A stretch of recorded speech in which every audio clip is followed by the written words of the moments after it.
If you're building business credit right now, I guarantee you're doing at least one thing wrong. And it's probably the reason why you're not able to see funding. So let me show you the real truth.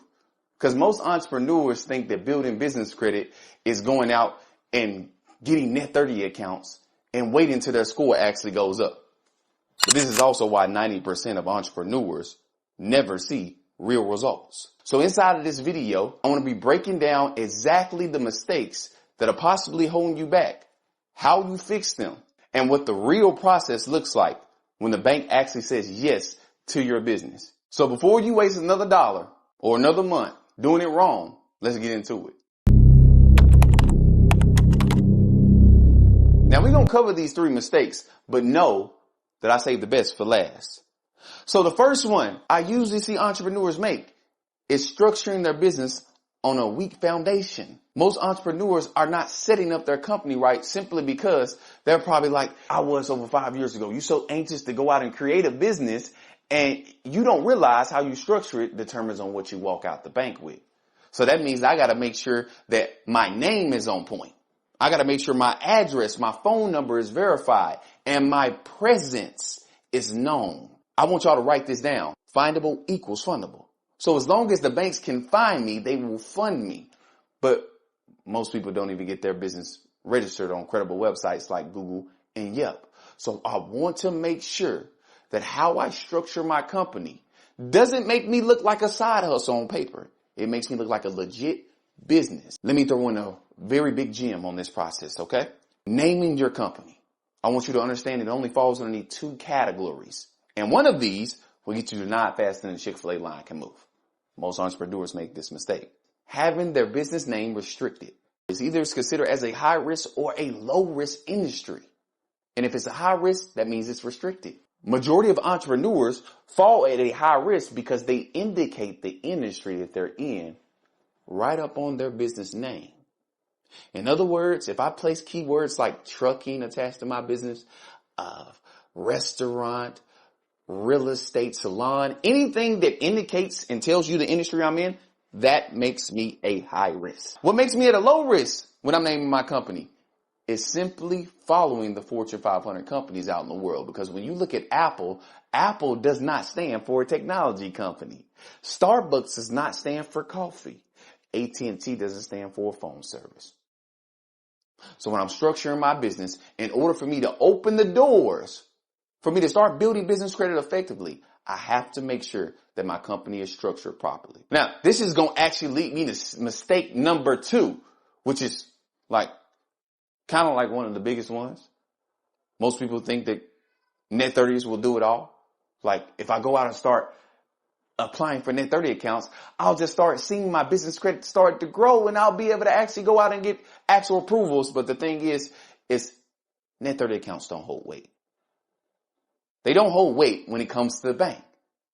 And when I started building business credit over 6 years ago for my company, I was learning everything off of the internet and doing it wrong until I found out how to do it right, and it completely changed everything. Every single business I built since, I start off that building process. I first want you to understand net 30s are not going to do it all. You have 3 tiers when it comes to building business credit. Most people start off at the tier 1 phase, weak. Crown Office applies, Quill, Granger, all these accounts never hold weight with the bank. I had to realize that the hard way. Don't let that be you. What I teach my students now is that I want to be able to develop a process that puts my business credit on autopilot. So in other words, instead of me going out to the Crown Office applies, Quill, Grangers, I actually will go to accounts similar to Netflix that withdraw my account every single month, but they got a trade line attached to them. So that means immediately when I've structured my company correctly and I go out and I place at least 5 of these accounts that place my business credit on autopilot, my scores are being built without me even looking at them. One of the most effective ways to build business credit. One thing I want you to do is allow my mistakes to become your advantage.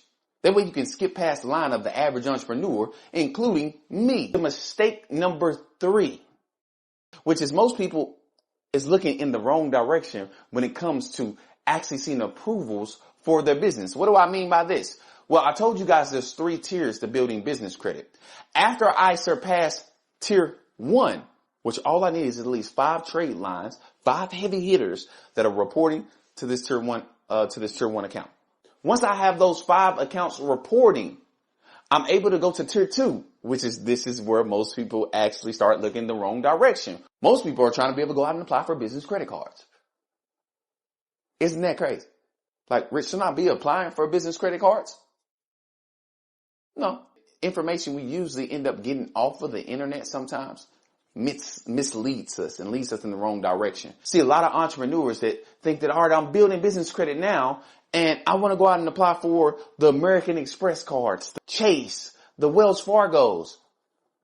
All the big financial institutions do a personal guarantee. So they pull your personal credit. They don't go off the EIN number at all. Found this out the hard way also.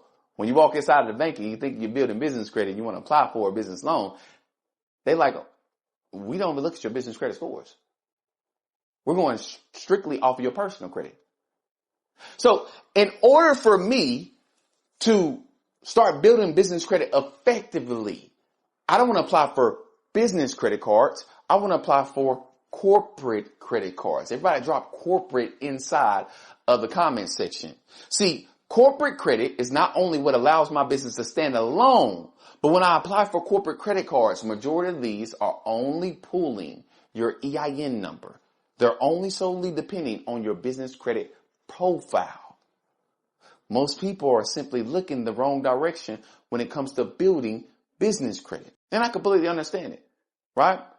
We usually don't understand that the information that we don't have access to is what's costing us every single day. The information I don't have access to is what's costing me to be in the same position I was in last year. And if I don't want to be there, I got to obtain new information that's going to take me to new heights and new levels. Hopefully this video was able to help you out tremendously when it comes to building business credit. Once again, let my mistakes become your advantage. And if you're saying, hey, listen, Rich, I want you to be able, I want to extract exactly what's in your head inside of mine. And I want to know the strategies, tools, and resources in order to start building business credit ASAP. Make sure you visit the description inside of the comment section to be able to get with your boy. And until next time, y'all already know it's your boy Rich Secrets, and we out.